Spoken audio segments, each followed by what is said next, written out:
Premièrement, quand je cherchais un peu l'école que je voulais suivre, la formation, je suis tombée sur cette école-là et ça m'a attiré beaucoup la façon de se présenter en ligne. Et j'ai appelé. Il y avait un accueil formidable. Oui, c'est possible. Je craignais un petit peu la difficulté parce que comme je travaille plein temps, en plus, est-ce que je veux pouvoir faire une formation en parallèle? Comme l'école a l'habitude d'intégrer des élèves qui travaillent beaucoup et qui voyagent, il n'y avait aucun problème, visiblement. Et je me suis inscrite et effectivement, c'est possible. C'est vrai qu'on a travaillé beaucoup, des week-ends et tout ça, mais comme c'est un métier éminemment agréable et vivant et plein de nouveautés et de créativité, ça ne se sent pas. C'est un plaisir, il y a plein de joie.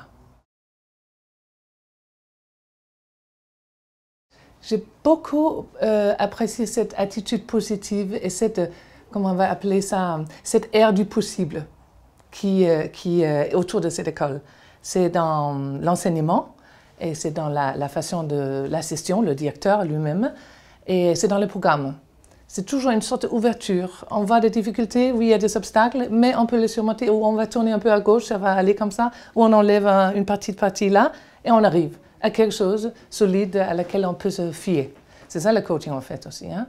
On enlève des obstacles, quelquefois les empêchements qu'on s'est créés soi-même, souvent, et qui ne sont vraiment pas là dans la réalité. Mais on peut les inventer et s'empêcher de vivre sa vie pleinement et de devenir coach et accompagner d'autres dans leur projet de vie, ce qui est un vrai plaisir. Ce n'est pas seulement vous êtes dans une école où vous recevez des choses et vous rendez vos devoirs. Non, c'est beaucoup plus vivant que ça, c'est beaucoup plus créatif, c'est beaucoup plus interactif si vous voulez. Et le coach que vous êtes en train de devenir, les méthodes que vous apprenez, en vous faisant coacher vous-même et en apprenant des méthodes, c'est ça ce que vous allez appliquer après quand vous coachez une autre personne. Je pense qu'une des plus grandes valeurs de cette école, c'est leur charte déontologique. Il y a à la fin de la formation un charte que vous devez signer, qui vous dit ce que vous devez faire et ne pas faire en tant que coach, et c'est d'une très grande valeur. Il faut le lire vraiment minutieusement. Si vous signez ça, ce document-là, et vous êtes honnête avec vous-même, que je présume, vous devenez un coach très spécial. Il y a vraiment une très grande clarté au niveau de l'éthique. Maintenant, ça fait 2 ans que je fais cette formation. Les gens viennent vers vous. Ils sentent que vous avez ça en vous. Et ils viennent vous poser des questions, ils veulent savoir, ils veulent faire un coaching avec vous. On dit souvent qu'il y a beaucoup plus de demandes qu'il y a de coachs. Je ne croyais pas, mais je crois que c'est vrai.